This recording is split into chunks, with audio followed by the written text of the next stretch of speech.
Sir నమస్తే అండి, ఏం చేస్తుంటారు? బిజినెస్ చేస్తుంటా అండి. బిజినెస్ చేస్తుంటారు. ఓకే సార్, ఇప్పుడు ఆంధ్రప్రదేశ్లో కూటమి ప్రభుత్వం అధికారంలోకి వచ్చింది, 2 years కంప్లీట్ అయిపోయింది. ఈ 2 years లో రాష్ట్రంలో ఉన్న పరిస్థితి ఏమన్నా మెరుగుపడింది అంటారా? అటు అభివృద్ధి పరంగా కానీ ఇటు సంక్షేమ పరంగా కానీ? అభివృద్ధి ఇప్పుడిప్పుడే గానే పడుతుందండి. 2 సంవత్సరాలు అయింది కాబట్టి ఒకటోటిగా చేసుకుంటూ వస్తున్నారు. ముఖ్యంగా తీసుకుంటే పోలవరం ప్రాజెక్టు దాదాపుగా 90% పూర్తి చేశారు.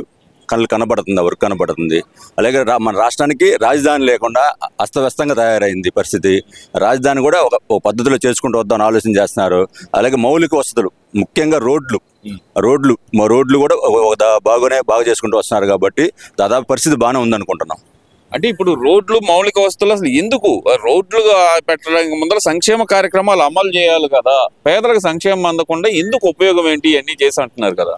సంక్షేమ పథకాలు అమలు చేస్తూనే ఉన్నారు. అప్పులు చేసైనా సరే, ఏ ప్రభుత్వం అప్పులు చేస్తూనే ఉంది. వాస్తవంగా అంత అవసరం లేకపోయినా, అవసరం ఉన్నా సరే సంక్షేమ పథకాలు ఎక్కువైపోయినాయి. ఒక మాటలో చెప్పాలంటే ఉదాహరణకి ఉచిత బస్సు, మహిళలకు ఉచిత బస్సు ఇచ్చేశారు. 4,000 రూపాయల పెన్షన్ వృద్ధులకి. దాదాపుగా మన దేశంలో ఏ రాష్ట్రంలో లేదనుకుంటా. 4,000 రూపాయలు నెలకి వృద్ధులకి పెన్షన్ ఇటువంటిది మామూలు విషయం కాదు. అంతకంటే ఏం చేయాలి? 4,000 రూపాయలు ఇవ్వడం అంటే మామూలు విషయం కాదు. మన దేశంలో ఎక్కడా లేదు కదా. మరి ఉచిత బస్సు, మరి రేషన్ బియ్యం ఇస్తున్నారు. దాదాపుగా మరి మౌలిక వసతులు కల్పిస్తున్నారు. సాఫీగా జరుగుతుంది. ఎందుకంటే మరి ప్రజలుగా ఇంకేం కోరుకుంటాం? ఇప్పుడు అభివృద్ధి పరంగా తీసుకుంటే మీరు చూస్తే కనుక అభివృద్ధి రాష్ట్రంలో ఏమి లేదు, అవినీతే ఉంది రాష్ట్రంలో అంటున్నారు కదా. మరి దాన్ని ఎలా చూడాలంటారు? ఈ అవినీతి ఆరోపణలనే ఏ ప్రభుత్వం ఒకరి మీద ఒకరు చేసుకుంటూనే ఉంటారండి. కాకపోతే మన కళ్ళకు కనబడేది కొంతలో కొంత అయినా బెటర్గా కనబడుతుంటే ఓకే, ఇది బాగానే ఉంది, ఇంతకంటే మనం గతంతో పోల్చుకుంటే బాగానే ఉందని ఒక ఆలోచనతో దాదాపు సామాన్య ప్రజలందరూ గత ప్రభుత్వంతో పోల్చుకుంటే బెటర్గానే ఉందనే ఆలోచనతో ఉన్నాం. గత ప్రభుత్వంతో పోల్చుకుంటే బాగానే ఉందంటున్నారు సార్. గత ప్రభుత్వంలోనే బ్రహ్మాండంగా ఉంది, ఈ కూటమి ప్రభుత్వం వచ్చిన తర్వాతే మొత్తం కుమ్ములాటలు మొదలైనవి, దోపిడీ మొదలైంది అంటున్నారు కదా. ఈ ఆరోపణలు ప్రతి ఒక్కరు ఒకరి మీద ఒకరు చేసుకుంటారండి. ఉదాహరణకి మనకి ఎవరైనా ముఖ్యమైన ప్రాజెక్టులు సహజంగా ఆలోచించేది అంటే పోలవరం పూర్తి అవ్వాలనుకుంటాం. పోలవరాన్ని మధ్యలో వదిలేశారు. సంపూర్ణంగా కాంట్రాక్టులు మార్చడం, రకరకాల అస్తవ్యస్తంగా చేసరికి ఆ ప్రాజెక్టు మూలబడిపోయింది. ఇప్పుడు దాన్ని గాన్ని పెట్టి దాదాపు మంచిగా చేసుకుంటూ వస్తున్న కాంట్రాక్టులు మార్చకుండా మనం అర్థం చేసుకోవాలి ఎవరేం చేశారు. ఎవరైనా సరే ముందు మన రాష్ట్రం బాగుండాలి, మన రాష్ట్ర భవిష్యత్తు బాగుంటే మన భవిష్యత్తు బాగుంటుంది అనుకోవాలి. పోలవరాన్ని అస్తవ్యస్తం చేశారు, దాన్ని మళ్ళీ దారిలో పెట్టుకోవాల్సి వచ్చింది. రాజధాని లేదు మనకి, ఏదో కారణాలతో విడిపోయాం, రాష్ట్రం విడిపోయింది. రాజధానిని ఒక నిర్ణయం తీసుకున్న తర్వాత ఏ రాజకీయ పక్షమైనా సరే దాన్ని ప్రజల ఆలోచన గౌరవించి రాజధాని అభివృద్ధి చేసుకోవాలి. ఎక్కడ పెట్టుకుంటాం రాజధాని లేకుండా ఎన్నాళ్ళు ఉంటాం? ఎవరొకరు ఒక నిర్ణయం తీసుకున్నప్పుడు దాన్ని కట్టుబడి ఒకరి తర్వాత ఒకరు అభివృద్ధి చేస్తేనే ఇది ఒక్కసారిగా అభివృద్ధి అయిపోవాలని కుదరదు కదా. రాజధానిని అమరావతి ప్రకటించి అభివృద్ధి కార్యక్రమం మొదలుపెట్టారు, ప్రభుత్వం మారింది, మళ్ళీ జగన్మోహన్ రెడ్డి గారు వచ్చారు, దాన్ని సర్వనాశనం చేశారు. ప్రజలు ఆలోచిస్తున్నారు కదా, ఎవరు డబ్బది? అసలు ముందు రాష్ట్రానికి రాజధాని కావాలి కదా. ఎక్కడ పెడతాం రాజధాని? ఒక్కచాటే అభివృద్ధి కేంద్రీకృతం అయితే ఎలాగా? నా విధానం మూడు చోట్ల అంటున్నారు కదా ఆయన. అప్పుడు అన్నారు, అప్పుడేమో 3 రాజధానులు అన్నారు, ఇప్పుడు 3 ప్రాంతాలు మావిగాని అంటున్నారు కదా. మరి దాన్ని ఎలా చూడాలంటే? రాష్ట్రానికైనా దేశానికైనా రాజధాని ఒక చోటే ఉంటుంది. ఒక చోట ఉంటేనే సమగ్రంగా పరిపాలనకు అనుకూలంగా ఉంటుంది. అది అభివృద్ధి చెందితే దాంట్లో వచ్చే ఫలితాలు రాష్ట్రం మొత్తానికి పంచబడతాయి. ఉదాహరణకు హైదరాబాద్ అభివృద్ధి చెందబట్టే తెలంగాణ రాష్ట్రం మొత్తానికి ఆ ఫలాలు పంచబడుతున్నాయి. అది అర్థం చేసుకోవాలి. రాజధాని అంటే ఒక చోట పెడతాం, ఊరికి ఒక చోట పెట్టుకుంటూ పోతే రాజధాని కాదు కాదు. ఎక్కడైనా ఏ రాష్ట్రంలో ఏ దేశంలో అంతే ఉంటుంది కదా. దాన్ని అర్థం చేసుకోవాలి. అది అర్థం చేసుకునే ఆలోచన ఉంటేనే, ఇప్పుడు ఒకసారి కాకపోతే ఒకసారైనా ఆలోచన చేయాలి. అది రాజధాని ఒక చోటే ఉంటుంది, రాష్ట్రానికి ఒక చోటే ఉంటుంది. 10 చోట్ల పెట్టలేం కదా. 10 చోట్ల పెడితే పరిపాలన ఎలా కుదిరిద్ది? ఇది కరెక్ట్ కాదు. పరిపాలన ఒక చోట ఉండాలి, అభివృద్ధి రాష్ట్రం మొత్తం జరగాలి. అది ఆలోచన చేయాలి. సామాన్య ప్రజలైనా, రాజకీయ నాయకులైనా, మేధావులైనా ఆలోచన చేసేది అదే. రాజధాని అనేది ఒక చోటే ఉండాలి, అభివృద్ధి అనేది వికేంద్రీకరణ అన్ని చోట్ల జరగాలి. ఇప్పుడు జరుగుతుంది కదా, పరిశ్రమలన్నీ రాయలసీమకి వెళ్తున్నాయి, అటు వైజాగ్కి వెళ్తున్నాయి. ఇక అంతకంటే కళ్ళ ముందు కేంద్ర ప్రభుత్వ సంస్థలన్నీ కూడా అన్ని చోట్ల ఉన్నాయి. IITలు, IIITలు మొత్తం కూడా రాష్ట్రం మొత్తం పంచబడ్డాయి. వాటిని స్టెప్ బై స్టెప్ అభివృద్ధి చేసుకుంటూ రావాలి. ఎవరైనా ఏ రాజకీయ పార్టీ అయినా చేయాల్సిన పని అది. ఇదంతా కాదు, 2029లో మావిగన్ అనే ఎజెండా తోటే మేము ఎలక్షన్లకు వెళ్తున్నాము.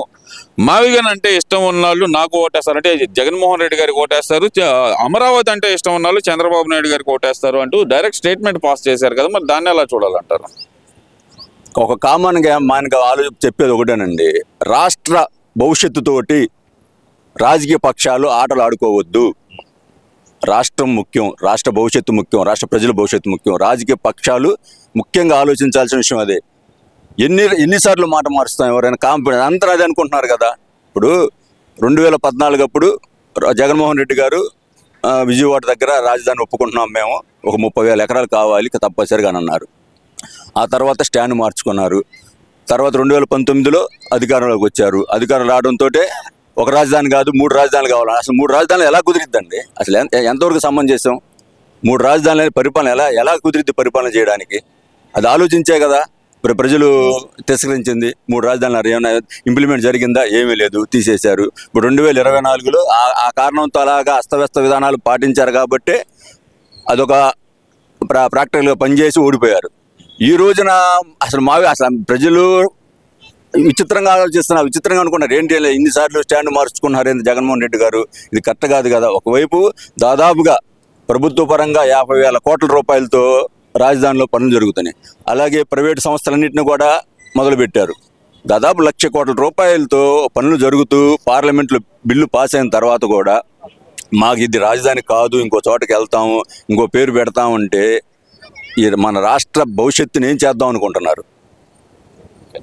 అంటే ఆయన అంటుంది ఏంటంటే అభివృద్ధి అనేది ఒక చోట కేంద్రీకృతం కాకూడదు అనేది ఆయన ప్రధానంగా ఆయన ఎజెండాగా చెప్తున్నారు. మరి ఇప్పుడు ఇక్కడ అమరావతి వేదిక అయితే 1,00,000 కోట్లు అప్పు తీసుకొచ్చి అక్కడ పోయాలి. అదే మావిగన్ అయితే కనుక హైవే అమ్మట ఒక 20,000 కోట్లు ఖర్చు పెట్టుకుంటే అయిపోతుంది కదా అంటున్నారు కదా ఆయన. హైవే పక్కన ఎలా కడతారండి? రాజధాని అంటే ఏంటి? పరిపాలన సౌలభ్యం ఉండాలి కదా. ఈరోజు ప్రపంచీకరణ నేపథ్యంలో, గ్లోబలైజేషన్లో విస్తృతమైన అభివృద్ధి, మంచి ప్రమాణాలు, మంచి పరిస్థితులు ఉంటేనే ఇంటర్నేషనల్ కంపెనీలు ఏదైనా సరే రావడానికి ఆసక్తి చూపుతాయి. అలా కాకుండా ఏదో మేము రోడ్డు పక్కన పెట్టుకుంటాము, లేకపోతే ఇంకో బిల్డింగ్లో పెట్టుకుంటాం అంటే ఈరోజు ఆలోచించాలి. ఇప్పుడు గ్లోబలైజేషన్లో అభివృద్ధి విస్తృతం అయిపోయింది. ప్రపంచవ్యాప్తంగా ఉండే ఆలోచనలని మనం అందిపుచ్చుకోవాలి. అంతేగాని మనం నేరో మైండ్తో చిన్నగా ఉంటామంటే కుదరదు. ఎందుకని మనం ఎక్కడెక్కడో పిల్లల్ని తీసుకెళ్ళి ఇతర దేశాలు ఎందుకు చదివిస్తున్నాం? ఉన్నతంగా ఉండబట్టేగా. మరి ఇక్కడ మనకు ఉన్నతంగా యూనివర్సిటీలు రావాలన్నా, పెద్ద పెద్ద హాస్పిటల్స్, మెడికల్ కాలేజీలు రావాలన్నా మంచి ప్రమాణాలు కావాలి కదా. ఇప్పుడు కారణాలు ఏమైనా కానీ హైదరాబాదు, ఢిల్లీ, ముంబై ఇవన్నీ కూడా పాత నగరాలు.